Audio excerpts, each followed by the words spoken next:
A Bíblia diz, no livro de Gênesis, capítulo 46, verso 1: Israel partiu com tudo o que possuía e chegou a Berseba e ofereceu sacrifícios ao Deus de Isaque, seu pai.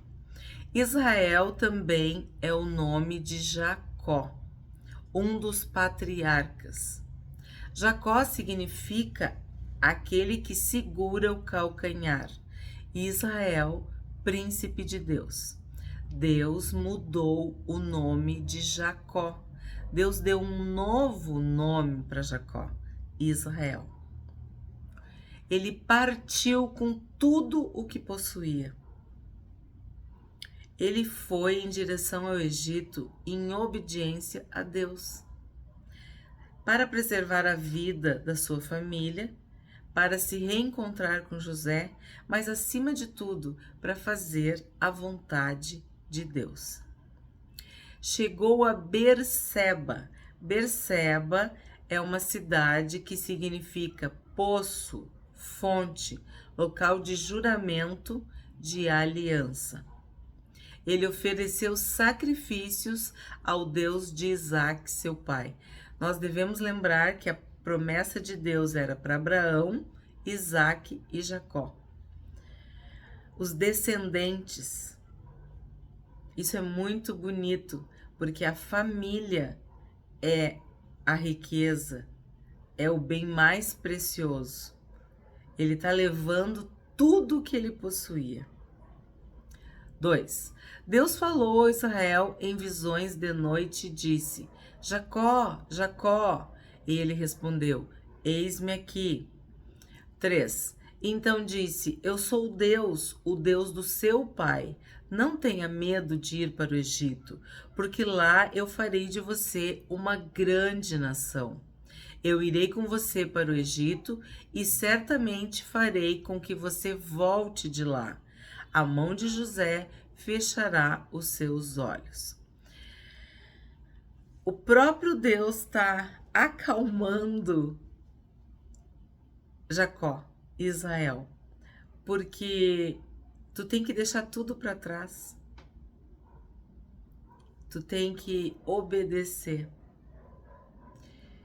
Isso não é fácil. Isso exige de nós fé, dependência de Deus, submissão a Deus.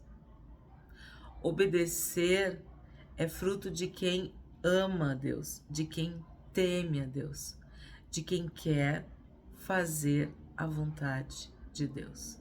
5. Então Jacó saiu de Berseba. Os filhos de Israel levaram seu pai Jacó, os filhinhos e as mulheres deles nas carretas que Faraó havia mandado para o levar. Como José era o governador do Egito, Faraó disponibilizou carros, carruagens, carretas, como está dizendo aqui no texto, para trazer Jacó e toda a sua família. 6. Levaram o gado e os bens que haviam adquirido na terra de Canaã e foram para o Egito, Jacó e toda a sua descendência. Esse verso está linkado com quando diz que ele partiu com tudo o que possuía. Então, aqui especifica gado e bens, mas tem uma ilustração que data do século XIX antes de Cristo, que mostra muitos homens barbudos, né, com barba, um rebanho, um grande rebanho, instrumentos musicais, armas e roupas muito bonitas, muito coloridas, muito bem trabalhadas, confeccionadas. Então, acredita-se que a chegada de Jacó e toda a sua família ao Egito foi algo muito marcante. Então, tudo que ele possuía nessa ilustração que foi encontrada nas tumbas egípcias demonstra que sim, ele tinha muito gado e os bens que a palavra cita foram ilustrados, desenhados como armas, instrumentos musicais e roupas. E claro, crianças, mulheres, homens, que é toda a família de Jacó. 7. Seus filhos e os filhos de seus filhos, suas filhas e as filhas de seus filhos, e toda a sua descendência levou-os consigo para o Egito. Então, o bem maior, a riqueza maior era a família. E esse versículo deixa bem claro que eram filhos e filhas. Como eu sempre tenho dito aqui, baseado naquele versículo de 2 Coríntios 6, capítulo 6, versículo 18, em que Deus diz: eu serei o pai de vocês, e vocês serão meus filhos e minhas filhas. É muito importante tu ter essa identidade de filho e essa identidade de filha. Saber que tu tem uma paternidade, de que sim, tu é gerado em Deus, tu é gerada em Deus. Então, Jacó chegou ao Egito com toda a sua descendência, filhos e filhas. Do versículo 8 até o versículo 25, vem a descrição de toda a genealogia, de toda a descendência, de todos os filhos e filhas de Jacó. Então, eu vou pular para o 26.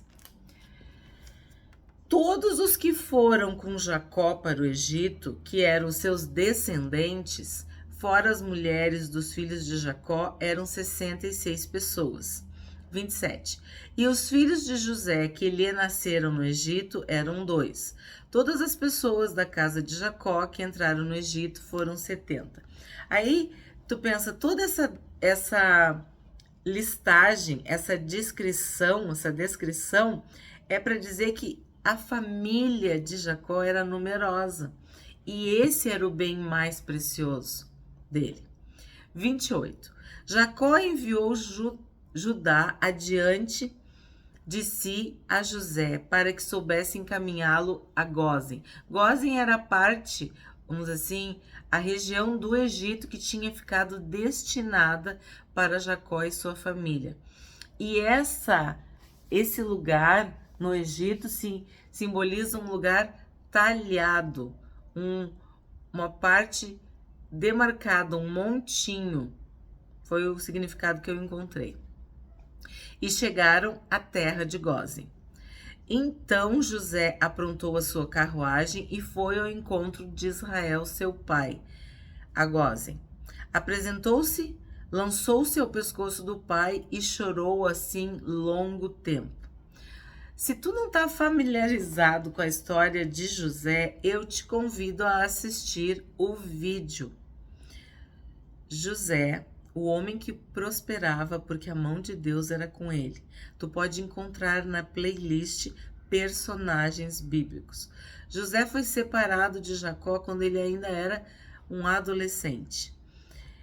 Então, e foi dito para Jacó que seu filho tinha sido morto, atacado por uma fera. Então, esse reencontro é muito dramático, é muito marcante. Tanto para José quanto para Jacó. E o mais lindo de tudo que eu vejo é que essa relação de amor, essa relação de pai e filho, não foi abalada pelo tempo, pelas mentiras, pelos enganos, pelos ciúmes, intrigas, traições, morte, distância, a própria posição de José, os bens, nada abalou. Deus manteve esse pai e esse filho. Ele permitiu que esse filho reencontrasse o seu pai, que esse pai reencontrasse seu filho. Por isso, essa expressão, lançou o seu pescoço do pai e chorou assim longo tempo. Israel disse a José: já posso morrer, pois vi o seu rosto e sei que você ainda está vivo.